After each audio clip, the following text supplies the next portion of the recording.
In the 2,000-year history of the Catholic Church, more than 260 popes have worn the ring of the Fisherman. While many were devout spiritual leaders, some were warriors, politicians, recluses, and a few were downright unhinged. These are the strangest, most unbelievable popes in history. Buckle up, because truth is way wilder than fiction. 1. Pope Stephen VI, 896–897. The Pope who put a corpse on trial. In one of the most grotesque chapters of church history, Pope Stephen VI did something no one has done before or since.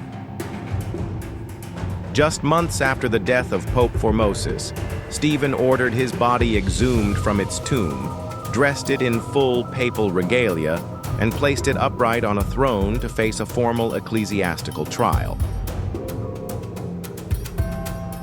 The event, called the Cadaver Synod, was a grotesque spectacle. Clergy gathered in solemn robes, while Stephen screamed accusations at the corpse, charging him with violating church law and improperly ascending to the papacy. A deacon was forced to speak in the dead man's defense. The outcome? Formosus was found guilty, stripped of his titles, had the 3 fingers used for blessings hacked off, and his corpse was tossed into the Tiber River like garbage. The Roman public was horrified. Riots broke out, and within months, Stephen was imprisoned by his enemies and strangled to death in his cell. If any moment in church history reads like a horror film, it's this one. 2. Pope John 21st, 1276–1277. The Alchemist. Pope crushed by his own curiosity. Before becoming pope, Pedro Julião was a respected Portuguese scholar, physician, and philosopher. He was obsessed with the sciences, especially alchemy, optics, and medicine. Some legends even claim he studied the occult. When he ascended to the papacy as John 21st, he didn't abandon his pursuits. Instead, he expanded them. He had a private study constructed in the papal palace in Viterbo, designed not for prayer but for scientific experimentation.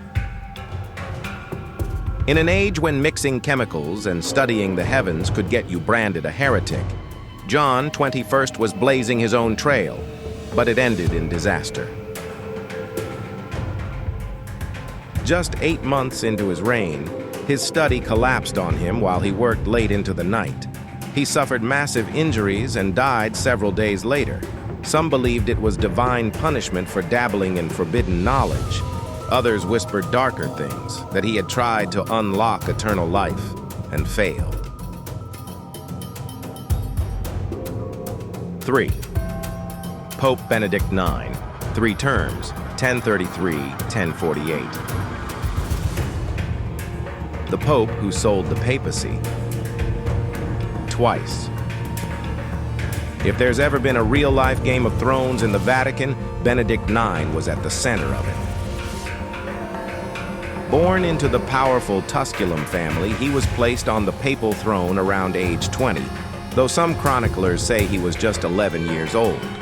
Regardless of age, one thing was clear: he was not ready to be pope. Benedict IX was described by contemporaries as a demon from hell in the disguise of a priest.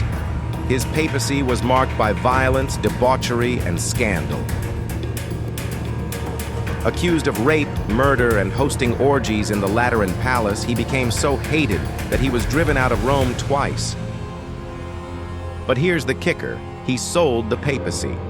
In 1045, tired of the responsibility and eager to marry, he offered the throne to his godfather, Pope Gregory VI, in exchange for a hefty sum of gold.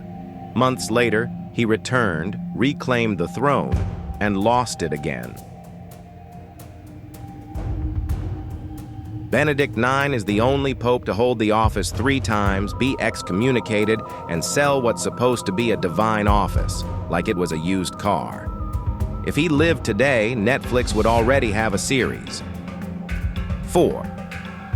Pope Celestine V, 1294. The Holy Hermit Who Quit. Pietro del Morone was a holy man, a mystic, and a hermit who lived in the caves of Mount Magella in Italy. He wanted nothing to do with power or politics. But when the papal seat was left vacant for 2 full years, a deadlock between feuding cardinals, someone proposed Pietro as a compromise. His piety and isolation made him appear incorruptible. He was dragged from his cave, dressed in silk robes and crowned as Pope Celestine V at age 79. It went as badly as you'd expect. Celestine was completely overwhelmed by the bureaucracy, the intrigue, the noise. He slept on the floor and tried to live like a monk in the papal palace. After just 5 months, he wrote a formal decree resigning from the papacy, the first to ever do so voluntarily.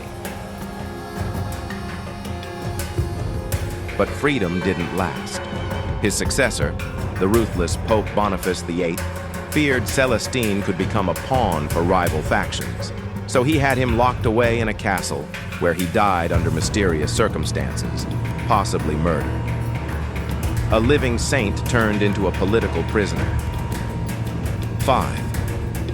Pope Sergius III, 904-911. The Mafia Pope and his mistress.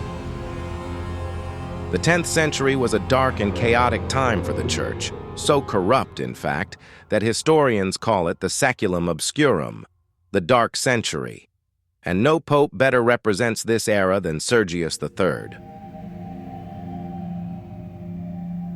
Sergius came to power after orchestrating the murder of his rivals, including a pope and an anti-pope. His rule was marked by open alliances with powerful Roman families, especially the Theophylacts, the de facto rulers of Rome. Sergius didn't hide his relationships either. He is believed to have had a passionate affair with Marozia, the teenage daughter of a noble family matriarch. From that affair came a son, who would later become Pope John the Fenlings.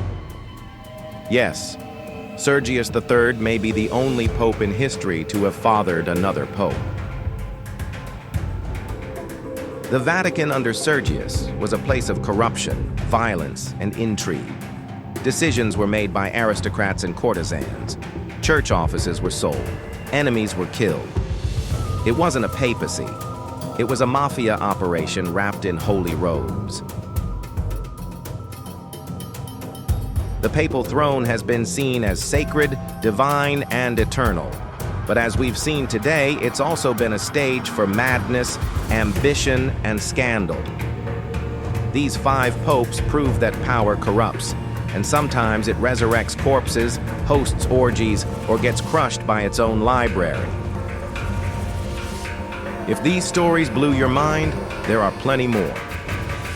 The world is full of mystery, secrecy, and strange figures lurking in the shadows of the present and the past. So hit like, subscribe, and ring that bell, because boom, Crazy World has only just begun to dig into the madness of the world.